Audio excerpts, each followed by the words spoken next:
Crime, Wine, and Chaos contains adult language and graphic content.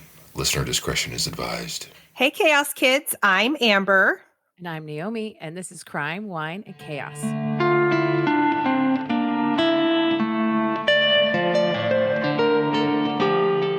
Oh, I'm sorry. I didn't do the dance. All right.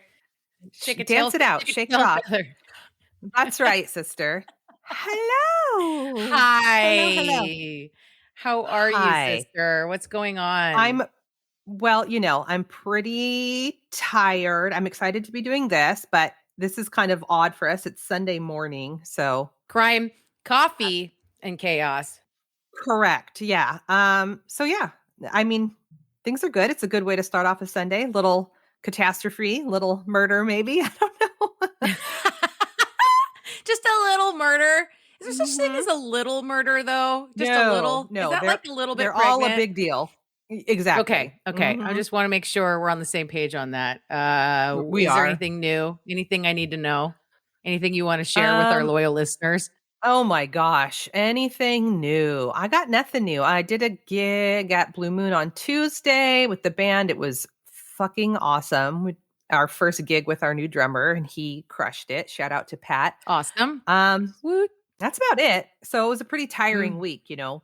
Yeah. Well, I mean, a Tuesday night show. And you're an adult now. Like, you know, that was way past your bedtime. Oh my God. I was leaving to go to the show at my bedtime. Exactly. Yeah. I was like, oh my God. Anyway, what about you? What's new? I was in Vegas this week for work, which is always like, you know, me and Vegas, we're not made for each other. You know what I mean? It's not my town. Yeah. 48 hours. That's how long I was there. And that's how long I can stand Vegas before I'm like climbing the walls. Get me the fuck out of here. And then last night, just to top everything off, I got up out of bed and knocked over a lit candle that was sitting on my nightstand. And I splashed hot wax fucking everywhere. And there's just no getting that out of carpet and other linens and things. Were you sleeping with the candle going? No, I wasn't in bed. I was like, you know, scrolling in bed, if you will. I went to get up and I caught myself on like a cord that was connected to a laptop or a phone. I don't know. And it like just swiped this lit candle right off the thing. And I went to try to catch it and it sputtered out. And in the process, you know, like a third of a cup of melted wax just. Oh God. Also, catching it might have been worse. Like, I mean, you know what I mean? It wasn't that hot, actually. I don't think any of it was better or worse. Wax sucks. And then I was thinking about like old-timey times when like candles were the only thing. And I thought, God, can you imagine being the women who had to deal with like candle wax spills all the time? Like, no, things were always ruined with candle wax all the time back then. I'm certain of it. Yeah. Certain of it. Oh fuck. So that's me. So we're drinking coffee. So we're not going to talk about any fancy wines from Spain today. Thank God, because I can't pronounce them anyway. It's fine. It's fine. I do my best. You do. You know what? A for effort, Amber. How about we jump into this god-awful murder that I'm going to tell you about? Actually, murders. Great. Let's talk about some murders. Oh, no. Okay. Okay. I'm going to tell you about the murders of Alexandra Morgan and Leah Ware. Have you heard about these women? No. Okay. Well, neither had I. This is actually a fairly recent series of events. Oh, no. Sorry, I'm still trying to get my coffee in. No, you do you. You do you, boo. Okay. So Alexandra Morgan, known to her friends and family as Alex, lived in Willsley Pound, Cranbrook in the UK with her two sons. She did some work as a dog groomer and supplemented her income by escorting through the website adultwork.com. It was on this website in May of 2021 that then 34-year-old Alex would connect with Mark Brown. Over the next 6-ish months, Alex and Brown would meet up several times to have sex, sometimes at her place and sometimes out at a remote farm that Brown rented called Little Bridge Farm. So Okay. in August, he drives her to Yorkshire. Sorry, Yorkshire. I think it's Yorkshire. I apologize, UK listeners. I don't know how to pronounce all the things. So she can buy a car, and she gets herself a cream-colored Mini Cooper on October 21st. So they've been doing this for about 5 months, occasionally meeting up for sex. It looks like to hang out as well. I'm maybe I don't even know for sure, but he might have gone with her to buy this car in that way that like women often do, where they ask a man to go with them onto a car lot so they don't have to be ramrodded by car salesmen. Oh, correct. And treated like they don't know how anything Right. works. Yeah, That's right. yeah. That's right. So on October 21st, Brown texts Alex with a business proposition. He tells her that all she has to do is spend 3 to 5 days in the hotel where he worked as a security guard. She would receive a new ID, a car, and shopping money. And the gig was she would go outside for a smoke, bag up some cash, and go shopping. And for this work, she would be paid 100,000 pounds. This sounds like Pretty Woman. Something like that, or like some kind Only of, it doesn't end that way. black market deal. She's like the runner for the cash or something, right? Yeah. So in the days following this text exchange, Alex makes a bunch of internet searches, like, how can you earn, how much can you earn running a sunbed shop in the UK, and how much tax would I have to pay on $100,000, and minimum deposit for a house in 2021. I mean, of course she did, right? Oh. This is life-changing money, especially for a single mom of 2 boys trying to make ends meet. Yeah. Right? Oh. Mm-hmm. So on November 13th, Alex tells her parents that she would be going away on a spa trip to York. And she asked if they could look after the boys. And she told them she would be back 4 days later on the 17th. Okay. But she did not return on the 17th to pick up her sons. And her parents report her missing the next day. 2 days later, on the 20th, Kent Police's Major Crimes Unit kicked off an investigation. So here's where I have to stop and be pissed off, because I dug and dug and dug, and I could not find much more about Alex, like who she was, what she was like, what her interests were. I wanted to know and share more about her with you, but every story I could find was almost entirely about the piece of shit who killed her.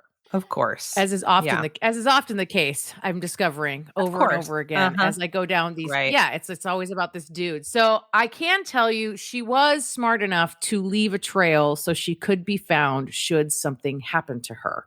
Good for her. Mm-hmm. She had suspicions that the job may not be real. I mean, if it's too good to be true, it probably isn't true, right? So she left a note for her son saying, "Let's go rollerblading." And it was in a box of rollerblades found in his bedroom.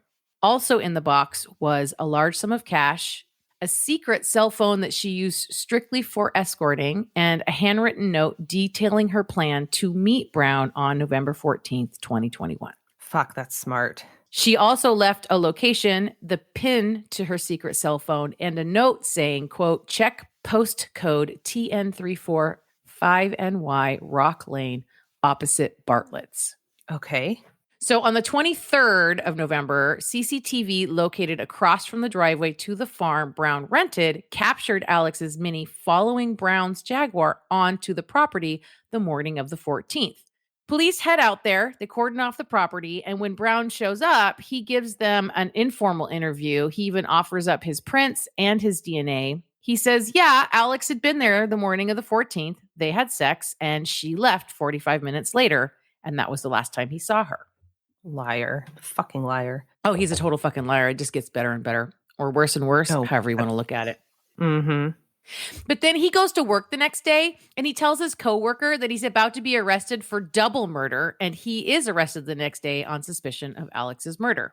Double murder? Why would you tell your coworker that? That's like right lunchroom topic. Oh, by the way, right. By the way, I'm going to be arrested tomorrow for double murder. Yeah, right. Dumbass. You want to? Okay. Could you spare some of your PTO? I'm going to be gone for a while. Okay. So as the investigation continues, police find a prescription medication for Leah Ware in Brown's work van. And they're like, well, who the fuck is Leah Ware? We'd really like to talk to this woman. And that's when they find out no one has seen Leah since the 7th of May, and a missing persons case is opened on her. Leah was also a mom, although she had not had custody of her 3 children for some time. She's described as having a troubled past, and she did struggle with drug addiction and mental health conditions, which she took medication for. In March of 2018, she connected with Brown on the same escort site where Brown would meet Alex 3 years later. Brown would claim in court that they had met many years prior and then reconnected when they bumped into each other at a pizza place. We're all dubious. Everything he says is like fucking nonsense. Anyway, they seem to have developed something of an actual relationship, and in December of 2018, Brown rented an apartment for Leah in Guestling. Brown paid the deposit and also the first 6 months' rent. Okay. People who knew Leah said she referred to him as her sugar daddy, and Brown referred to Leah as Princess. Okay. I mean, if that works for you. Also, I heard, sorry, this is a total sidebar. I heard the funniest swap out for sugar daddy last week. Please Glucose do tell. Guardian. Glucose Guardian? I'll take it. Okay. So Brown claimed that he paid for the flat to help Leah get back on her feet, hoping it would help her get her 3 children back. They were in the custody of their dad and Leah's mom at this time. Oh, okay. Are they a couple, or are you meaning they're swapping back and forth between the two? I think it's like a shared custody situation where like it's the mom has custody and the dad has joint custody, but like Leah does not have any custody rights of her children. Okay. So I thought shit got in March, I don't think it's like that. So in March of 2019, Leah gives Brown permission to pick up her prescriptions for her, which he did 4 times a month. And she also granted him access to her bank account to withdraw money on her behalf. So Leah was receiving what they call, I can't remember what they call it in the UK, but it's basically like assistance. She was receiving like state assistance money, right? Okay. Because she didn't work and she had her mental health issues and stuff. So in May, Brown buys Leah a Pomeranian and she names her Lady, and Lady and Leah are BFFs. Lady goes everywhere Leah goes. And over the next year or more, Brown would also buy her a horse named Birdie, a mastiff named Duke, and several goats that worked for cutting the grass on the farm. All of these animals appear in photos with Leah on her Instagram account. Cute. Super adorable. When the prepaid 6 months are up on the apartment Brown had rented for her in June of 2019, Leah moves to the farm. So for a while, she lives in a camper van on the property, but the landlords had explicitly told Brown that no one could live on the property. It was supposed to be his workspace. Apparently, Brown would like fix up cars there and stuff like that, right? And he'd rented that property for a while. The property had 2 barns, several sheds, and some shipping containers. So at some point, Leah moves out of the camper and into one of these shipping containers, and Brown burns the camper. Okay. She's in a shipping container? Yeah. So the shipping container had been set up as a sort of living space. I think there was like an inflatable mattress or something in there. I'm not really sure the full details of like the accoutrement. But Brown had been renting the property for a long time, and he used this container to meet up with escorts. Okay. Oh, and this guy has a partner and like 3 kids with her. And he lived with them a few miles away from this farm. They'd been together like 15 years. Okay. Is she, to each their own, but does she know that he's forking out gobs of cash for these other? Could not find information on how much she knew about his activities and what he was doing. I think she must have known that he cheated on her, but I don't know if she knew the full extent of it. Right. Oh, God. So in 2020, Leah has 2 abortions, one in February and one in December. In November, she's taken to hospital for a suspected drug overdose after being found slumped over the wheel of her car. This whole year, Brown was driving for a company as the lead vehicle for oversized loads, and Leah would often ride along with him on the jobs. Some people thought it was because she was lonely and in love with Brown, but others said that Brown was controlling of Leah even keeping her from having other friends and requiring her to check in with him constantly. Yikes. Also, I don't know if those two things are mutually exclusive either, right? Like she might have thought that she was in love with him and wanted to be there, but he was also controlling of her, right? Of course. Yeah. Mm-hmm. So in January of 2021, Leah and Brown had several arguments that mostly seemed to center around the fact that Brown wouldn't leave his partner to be with Leah like 100%. It's a tale as old as time. Exactly. By March of 2021, Brown was locking Leah in one of the barns, and she was only let out when she was with Brown. Oh my God. Fucker. Mm-hmm. Okay. The last activity on Leah's phone was May 7th. She accessed her banking app and she sent one text to a friend that she'd seen the day before. Okay. As the search continued for Alex and now Leah, police were getting a very disturbing picture of what had happened to these two women. Mm-hmm. On December 1st, 2021, bone and tooth fragments were found in an oil drum that Brown had dumped at a building site where he worked. Oh. The teeth were identified as Alex Morgan's. Hair straighteners and jewelry belonging to Alex were discovered next to the oil drum as well. Fuck, man. Also, those large, like, metal drums are just fucking spooky. Nothing good is ever found inside those drums. Right. No, exactly. It's just like, ugh. Yeah. And there's like a picture of it somewhere and it's all like rusted and it's gross. So within a week, police had changed Leah's case from a missing persons case to a murder investigation. And 2 months later, Brown would be charged for Leah Ware's murder as well. Good. Yeah.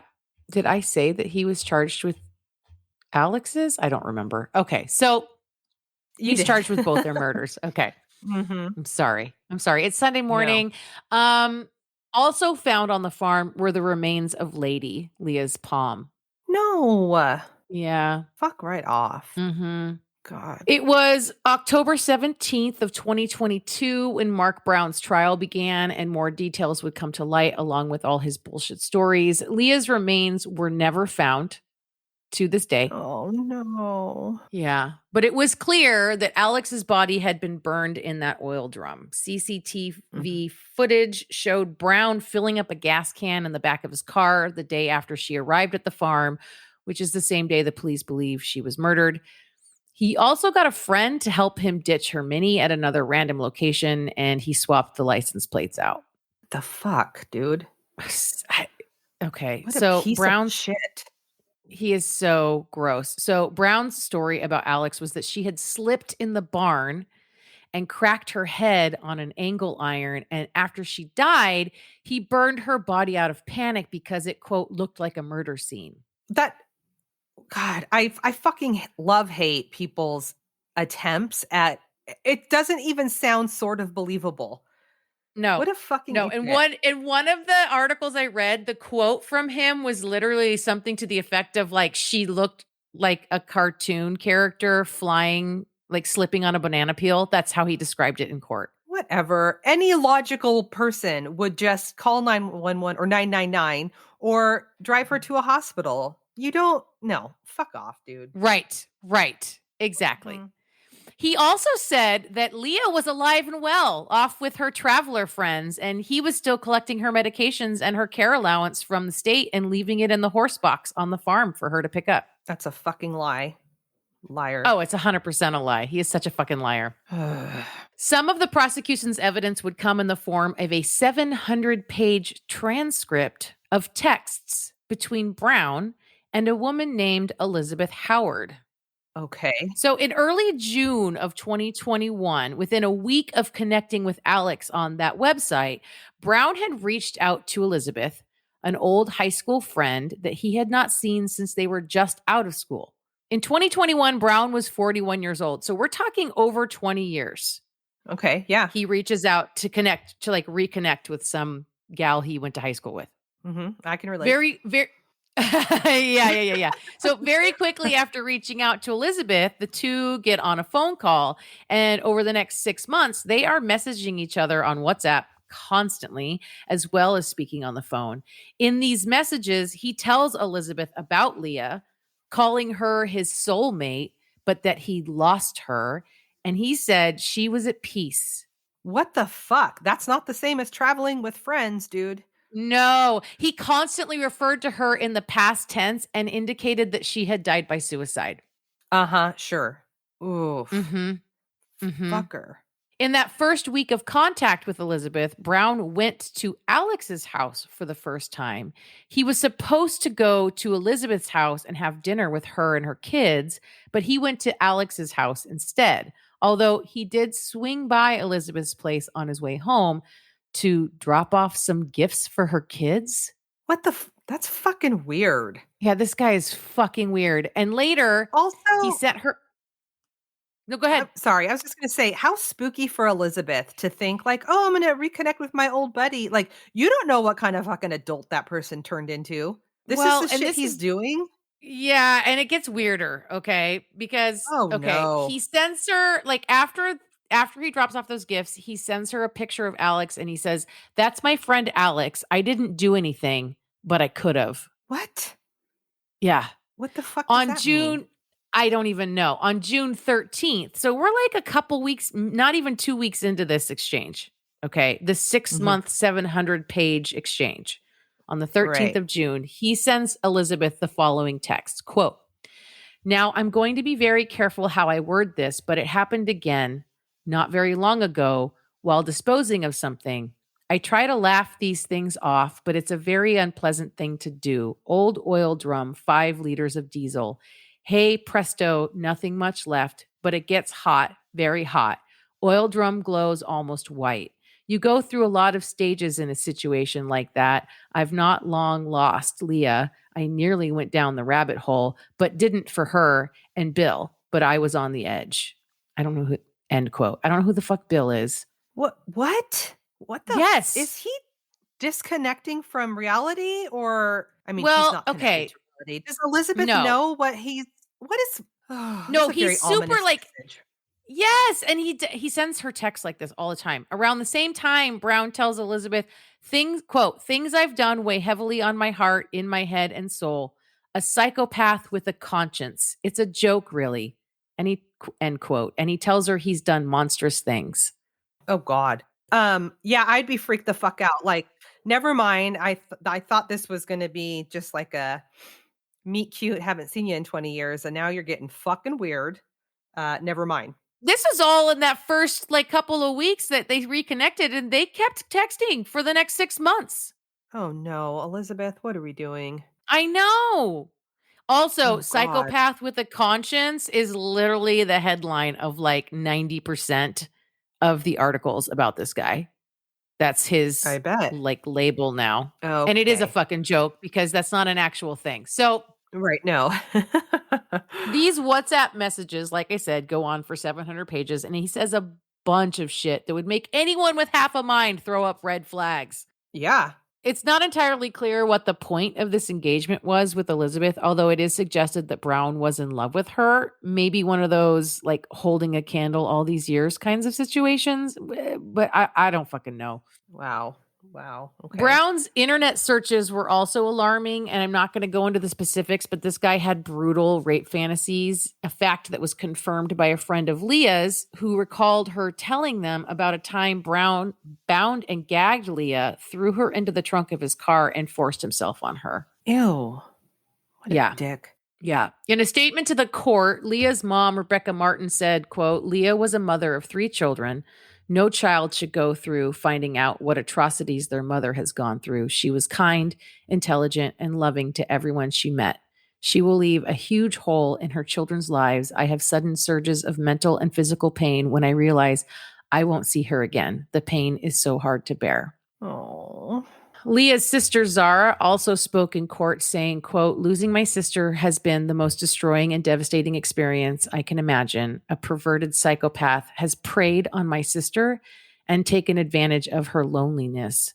She will never have the chance to see her children again. How do you explain to children aged between 6 and 12 that they will never get to see their mother again?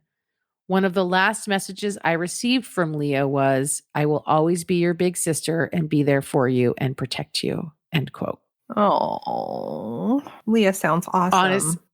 I know. And honestly, like, I think about it and I'm like, oh my God, losing you or Marissa would probably destroy me. I mean, destroy Yeah. me, you know? Yeah, same. Alex's parents, Jackie and Michael, sent letters to the judge and spoke of the intelligence of their daughter. They said her chief concern in life was to provide for her two young sons.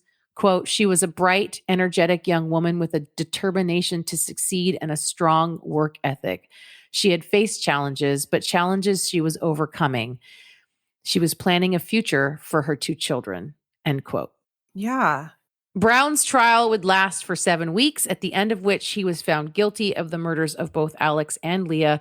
Mark Brown was sentenced to 49 years in prison. Good fucker. And that is the story of the murders of Alexandra Morgan and Leah Ware and the piece of shit psychopath with a conscience that killed Yeah, that's them. not a thing. Fuck No. right off. That was terrible. Terrible. Did you I'm get so any sorry. no, it's okay. Did you hear anything from his wife? No, In I your did not research? see in any article. There was no mention. There was like her name was mentioned in one article that I read, but like there was nothing said from her. I mean, I can't even Oh, imagine, no. like the wives of these people who, these fucking pieces of shit, like, you can imagine he's cheating on you, but you can't imagine that he's like a serial killer in the making, right? Like that's just No. Fuck no. like nobody imagines that that's what's happening. And then when it happens, Uh-uh. like, Ugh. no. So And 3 kids. I spooky. mean, they So have fucking 3 kids. I know. It's so yeah. gross. And like he was a serial killer in the making, but here's the thing. Like he was a psychopath, obviously. But he's the kind of guy that like completely dismisses that myth of the genius psychopath being like I mean, yes, there are psychopaths who are very, very, very smart, but just because you're a psychopath and you kill people does not make you smart. No. And this guy it was doesn't. not smart. I mean, this 700 pages of WhatsApp transcripts, Yes. like I left out a lot of information because this story, there is like, you can find, and I've linked some of these articles, just these like incredibly detailed timelines of like everything that happened with Leah and with Mark Brown and with Alex and like the police investigation. And they have like, the timestamps of like, all the cell phone records, all the cell phone like activity. It's just like there's no like and all this CCTV footage. I mean, they have a bunch of CCTV footage of like Alex along the way, like stopping at the gas station before she goes out to the farm, and like they have it on camera, like him driving her in his Jag, and then both of them leaving like the car dealership where she's now bought her Mini. Like all of this shit is documented on like various forms of digital media. It's like, yeah, he's fucking dumb. An idiot, an absolute idiot. Total fucking idiot. But he wasn't hiding shit. No, I mean, No. 100%. No, I am glad for that, because if he was smart, there would be a lot more than 2 dead women on that farm. Yep, absolutely. God, what a fucking douche. I hate him. So there it is, sis. Thank There's you your so crime much for the day. that. You are so welcome. Happy Sunday. All right. Right? Well, Yep. yeah. Yep. You're ready for some chaos? I am always ready for some chaos. Come on now. Come on now. Come on now. Bring it to me. Give it to me. Oh God, I'm gonna. This is interesting. Have you ever heard of McKamey Manor? I don't think so. Oh, it's probably for the best. But I will tell you. No, it's not. That's why you're going to tell me all about it. Oh, so Jesus Christ. BT Dubs, I watched a lot of videos for this research, and I can't unsee it. Oh. So don't go. I might not have pictures for this episode. I'm still dabbling in whether or not I should, and I'm just forewarning people, like, don't necessarily go and check out the videos on this webpage. That was my PSA. Okay. Now I'm like curiosity like peaks to the max. Uh-huh. So McKamey Manor is advertised as a haunted house attraction that's more like a survival horror style events that are being enacted. Okay, It's now this considered a reminds me, pioneer. we talked about this, Uh-huh. right? A few episodes back when I mentioned the haunted houses where you have to like sign a waiver Yes. Yes. and they like If- they might even like waterboard you and shit, and you basically have to like Yep. cry uncle to be let out. Okay. Oh my That's god. exactly right. That's Oh exactly right. I first saw no. this. Well, the suggestion came from Allison, and there's a docuseries on Netflix called Dark Tourist, Oh, I have watched a few hosted by episodes David of that. Faria, Yes, who I I've watched love. a few episodes of that. Uh-huh. Yeah. Uh-huh. Yeah, this is one of them. Oh my god. Okay, so it was founded in San Diego by Russ McKamey, and it was originally located on his property, and it operated year-round, offering visitors a tour that lasts up to 8 hours. What? 8 hours. Okay. So Russ is a former Navy seaman turned wedding singer turned haunted house enthusiast. This guy reminds me of what those Yes. guys down in Elvis Louisiana. impersonator. Yes, Dutchkey and whatever his name was. I can't remember his name now. Oh my god. Just dabbling in everything. I feel like I've Mhm. actually heard of this guy, and I've heard a little bit about this guy's story, but I don't think I've heard full details. So I'm super excited to hear more. Oh my God. If you watch an interview with him, he is so douchey. Oh, right. Of course. Oh God. Anyway. Okay. So yeah. He started it in San Diego and then he moved it to Somerton, Tennessee, which is where it is now. And he describes the haunt experience as a survival horror boot camp. Yes. Okay. He Yes, said- I have heard of this. Yes, I have heard of Oh this. God, Okay, it's keep going. so terrible. No, it's awful. So It's upsetting. awful. Keep going. Fucking awful. Thank you. He said he offers guests an all immersive extreme haunted house experience for the price of a bag of dog food because he's an animal lover with 5 dogs. I'm sorry. They pay in dog food? According to him, although there's some speculation online that that's not true, that he's making quite a bit of money, but I mean, how else is he Whatever. living if this is his? well, he's a retired Navy seaman. And a wedding singer, Naomi. Oh, right. I forgot about the weddings. So he even has some music videos online. Oh, It's real something. So okay. anyway, he describes it as a cross between Fear Factor and American Ninja Warrior and every haunted house you could ever think of. Mhm. American Ninja Warriors. Like, Yeah, I can't. I can't either. And Which also makes me think of American Gladiator, which makes me think of Bill Hicks. And anyway, keep going. totally, Mhm. totally. So participants can endure up to 10 hours of what Russ describes as psychological games. However, not every experience is the same for each guest. He individualizes the tours based upon the applicant's phobias and fears. Okay. So now he's some sort of self-appointed we- expert in like psychological warfare. Okay. That he is. Uh-huh. Oh God. Uh-huh. Uh-huh. So there's several ground rules.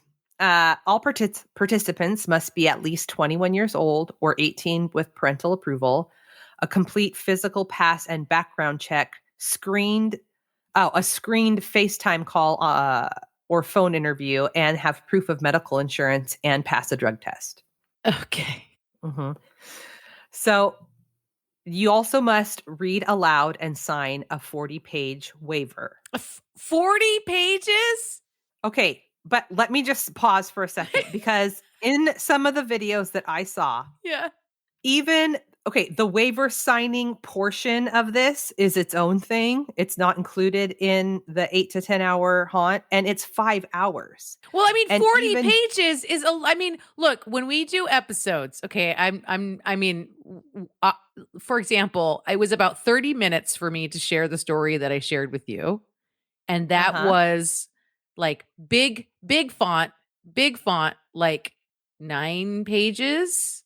Yes, but let me tell you what's happening in some of this footage that I saw about the waiver signing ritual. Okay, Well, please. first off, everybody has to come in an adult onesie. I love a onesie. I do too. You but mean like a mechanic's onesie or something? No. More like footy pajamas. Ooh, even better. Uh-huh. So he'll bring people out to some whatever place on his property. And this one that I was watching, they appeared to be in some swampy marshland and like on their knees. And he's having them What? read this waiver aloud. And if it's not correct or they stutter over a word, he's got himself and his staff that are like smacking them in the head and like, What? read louder, Oh, yeah, and like no. pulling them around by their hair, shoving their face into the swamp. What? This is just the waiver. Yes, this is the waiver signing ritual. Oh my God. What the fuck is happening? Yes. Oh, we got ourselves a little cult leader on our hands. Yep. So in the waiver, it has a whole bunch of possible scenarios that could happen in the haunt. Everything from pulling out people's teeth to shaving their heads and having their fingers shoved into mouse traps and their fingernails pulled off. What? And you have to consent to that. To having your teeth and your fingernails pulled out of your body? Mm-hmm. What? This is now you're literally signing up for torture. Correct. Willingly. People are doing this. They read this. They go through this and they say, yes, please. Can I have some more? There was one guy that like, I think that people may, well, we'll get into the pathology of the victims, but there's several layers of what's happening here. One, I don't know that people really know what they're getting themselves into, or they do now because there's been a whole lot of publicity about this fucking guy. But because one guy was like, oh yeah, I've been skydiving and bungee jumping and like, I'm just an adrenaline junkie. And I'm like, yeah, that's not what this is. No. You know?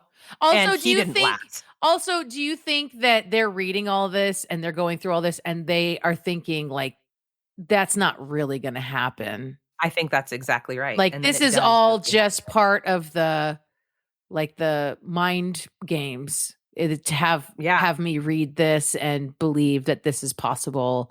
Like, it's just part of the experience. I think that's exactly what's happening. Okay.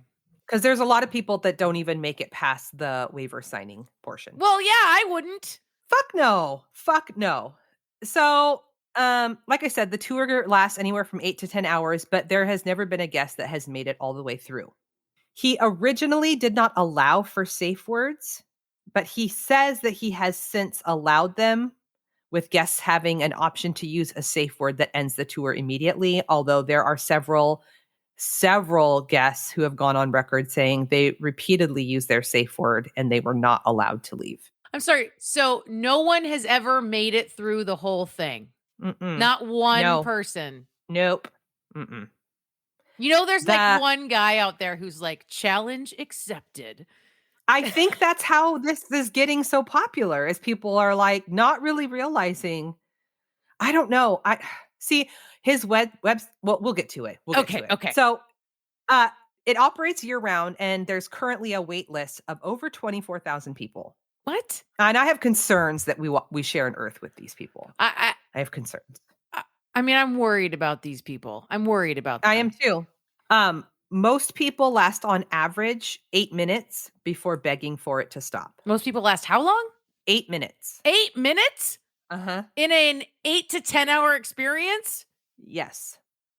And even though it's a bag of dog food, most people are traveling to Tennessee and like getting a hotel room. Like it's a thing. Yeah. And I don't, they really are just paying a bag of dog food? Well, according to him, but I feel like, I don't know, hopefully maybe the IRS is looking into that because there's just been a lot of backlash recently. So the people who did make it through those 8 minutes, a lot of them say that this isn't a haunted house at all and that it's actually a torture chamber. Yeah. Duh. Mm-hmm.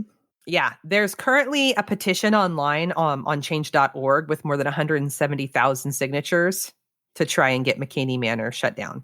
I can't believe it isn't. I know. Russ says that participants may believe they are in dangerous situations, but they are actually under the influence of his hypnosis and mind control techniques, and he's got it under control. Oh, no. Mm-hmm. Oh, my God, this guy. Okay, here's a quote. He's a master in charge. I got it. He is so gross. He's so gross. Okay, here's a quote from him. He says, quote, "I'm just an entertainer, whether it be the haunt or being in a band, playing guitar or singing, doing comedy. It's all about bringing a smile to folks. It's all about showbiz."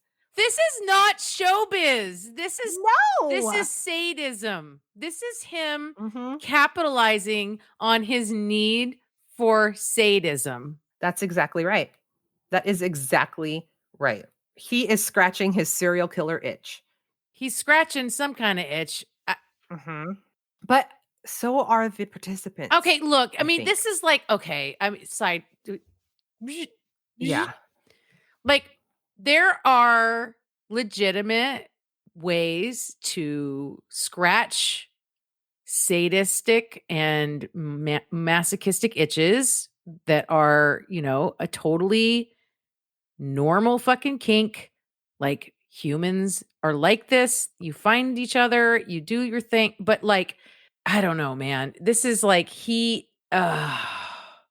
like, I don't want to kink shame, but there's something really wrong about the way he's doing this. Oh, it's very wrong. Yeah. Yeah. And I don't know. Yeah.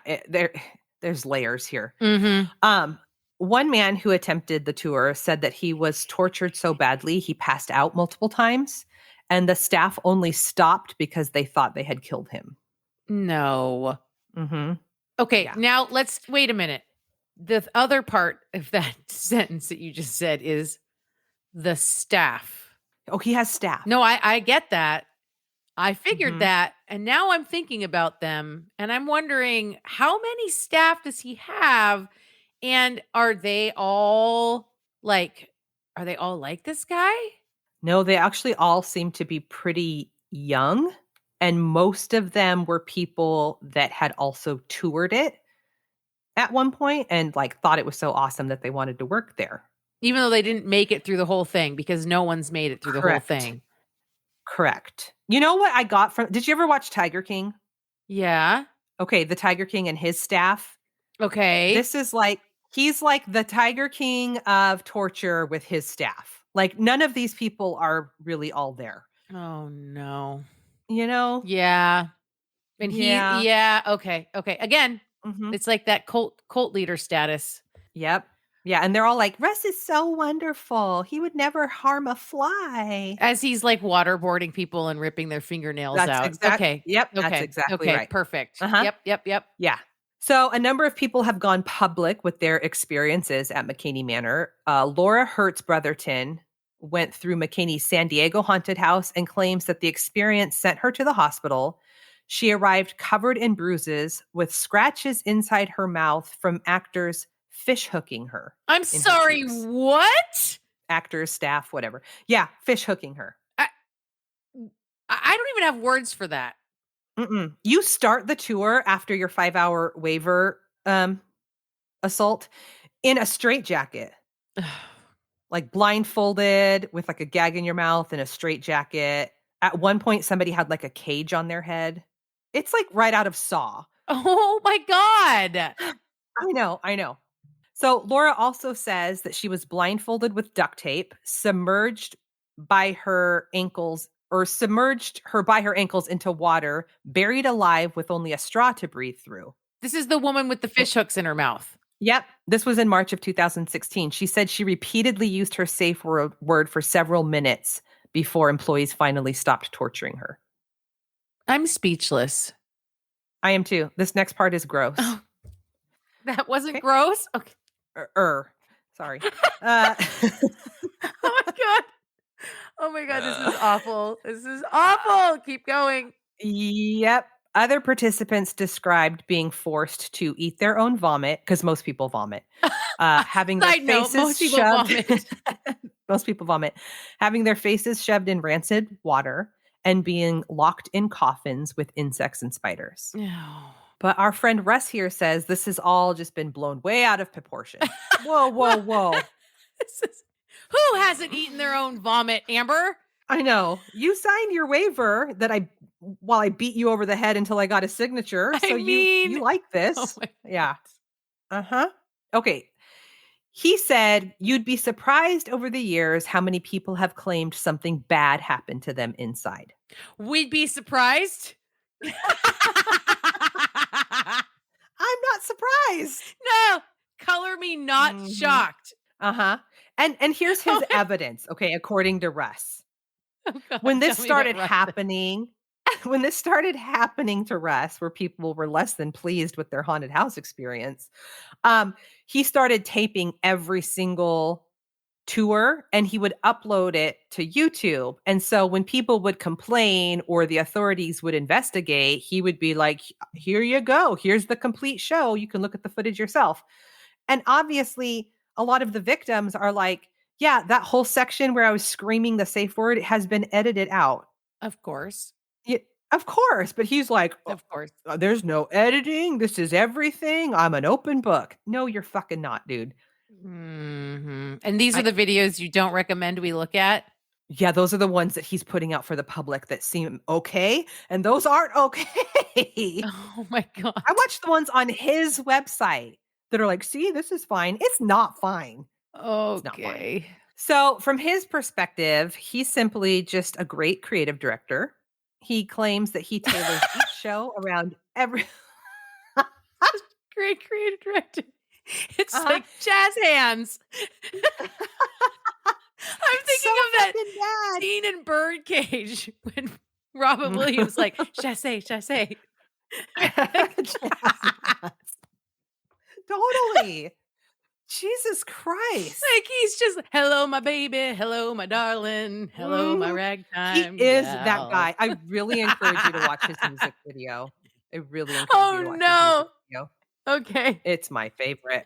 I mean, he says, like, he's so good at this that all of these participants have been fooled into thinking that something bad happened to them when it never actually did. Oh, this is some like expert level gaslighting. Yeah. Yep.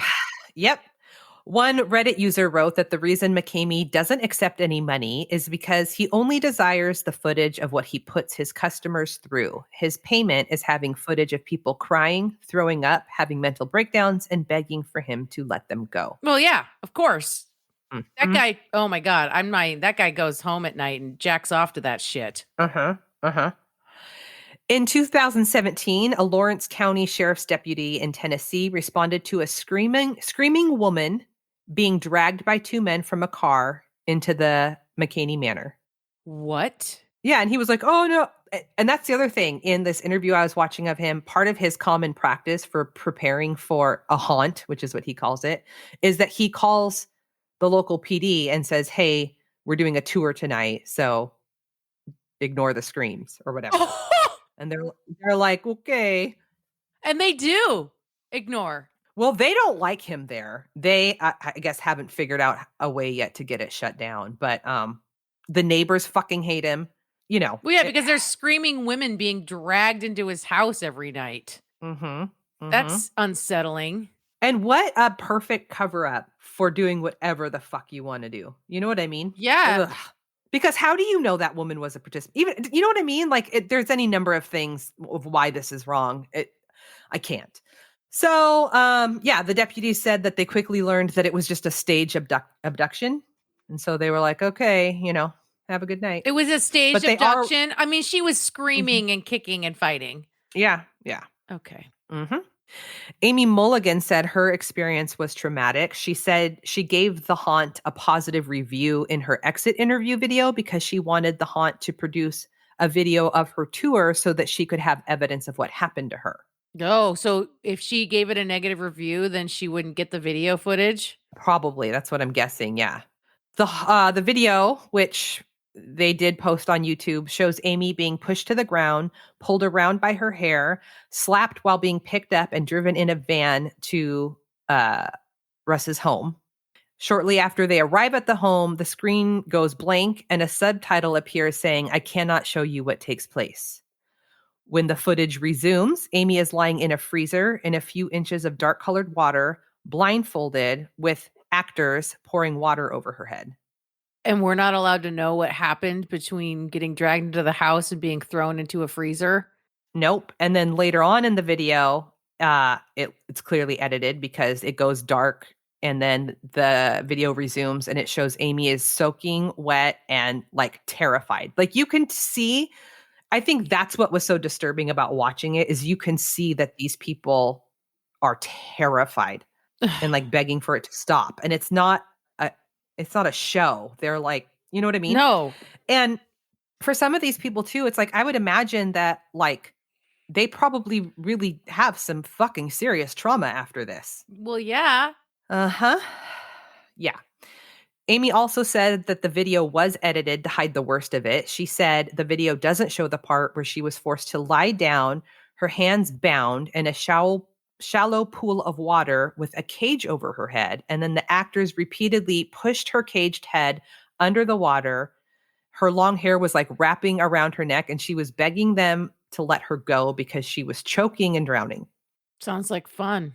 Yeah. She said that she was telling them that she couldn't breathe and they were just laughing and doing it like more and more and more. I know. Yeah. So Russ here, he just says that he's the most creative at having the scariest haunted house in America. Nothing about this is haunted. I have yet to hear anything haunted. Okay, first of all, no. Second of all, there is nothing creative about any of this. No. There's no creative here. Tired tropes are tired. He says, quote, I'm a very straight-laced conservative guy, but here I run this crazy haunted house that people think is this torture factory or fetish factory. People make multiple visits here, he says. There's got to be a reason why people keep coming back time and time again. Surely they had a good time. People are coming back for more. Some of them are, like the people that work there started off as visitors. I mean, I guess. Also, it's always those conservative guys that are like the grossest. You're not I'm just saying, you know what I mean? It's like, I'm really conservative. And then like, yeah, anyway. He even like made it a point, and he said this in this interview I was watching of him like multiple times, that he doesn't even swear and he doesn't allow swearing inside of his haunted house. Okay, you know what? First of all, fuck right off. Okay. Second of all, like swearing is not indicative of anything. No. Also, this he is like doesn't allow swearing in there. Like even the participants can't swear. So I'm like drowning. I'm being drowned by strangers, and I can't say fuck. Like, you know what? Maybe that's your safe word. Maybe that's how you get kicked out. No. Hey guys, pro tip: just start cussing like a sailor. Also, he was a sailor, and he doesn't swear. I don't buy it. I know. But it reminds me of, we were talking about it a few episodes ago about the weird moral compass. Yes. Of like, I don't rape people. I just murder them. Right. What? Right. I don't have sex with corpses. I only kill women. Yeah. Right. I don't swear. I just torture people. Right. Yeah. Yeah. So that's McKamey Manor. Oh my God. You know what? We've got a full tour planned. We're going to go down south to Nug City, come back up, hit up McKamey Manor, right? No? Okay. No. Only if we're going to McKamey Manor to like, I don't know, stand outside with picket signs. Yeah, no shit. I'll put a link to the petition to shut it down in our show notes. Great. Yes, please do that because gross. I'll be signing that. Gross. Fucking gross. Oh my God. So fucking gross.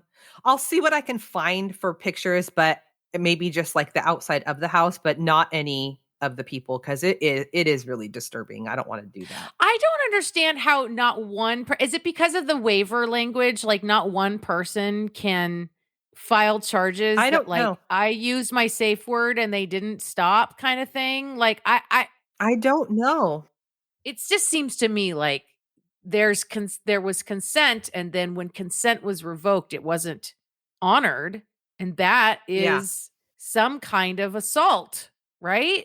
I agree. According to Russ, he's been investigated multiple times, and there was not sufficient evidence to file charges. I just don't understand how this guy is not shut down. I also, interesting that you mentioned the IRS, because it seems to me like that's one of the other ways that he's getting around it, because it's not an actual business, because he's only taking quote unquote dog food donations for the services he's providing. So they can't even get him on, financial fraud or something. I don't know, man. This is really It's upsetting. gross. It's really upsetting. So thanks for that. No, I appreciate it. Yeah. Oh, fuck. Well, come check us out at the Blue Moon on April 2nd for a Crime, Wine, and Chaos live show. When is this episode airing? With tinfoil top hat. When is this episode airing? Just kidding. April 5th. Oh, never mind, guys. Never mind. Wait, we'll scratch April that. 5th? Are you sure? Because April 2nd is the show. I know. Yes, because the last upload I put into the drive says episode for March 26th. That means that this episode will air on April 2nd. Which is the day of the show. You guys, tonight. It's tonight. Oh, fuck. Wow, we got there tonight. If you're in the Seattle-ish area, come Blue check Moon us out. Tavern We're gonna in Seattle. We're gonna be live. I might puke. I will not eat my puke though. And I won't make you. Okay, I appreciate that. I love that for me. You always have a safe word with me. Oh, thank you, sissy. You're welcome. And then, follow us on all the socials, Insta and Facebook and Twitter. You can follow me on Twitter at Misnomers. Oh, also, you guys, go join the Chaos Kids Club on our Patreon. If you can't make it out tonight to the show, we will be uploading that as a bonus episode for April for our Patreons. You're welcome. And tonight will be chaotic, just like today was motherfucking chaotic. Bye-bye. Bye.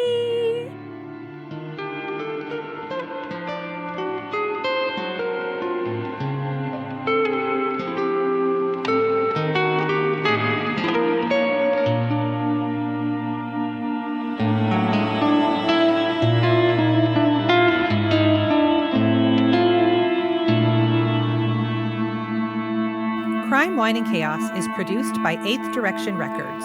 Artwork by Joshua M. Davis. Music by Paul Abner. If you would like to support the show, you can visit our Patreon page at crimewineandchaos.com/Patreon. Cheers. She did some work as a dog groomer. Fuck, that's smart. They pay in dog food?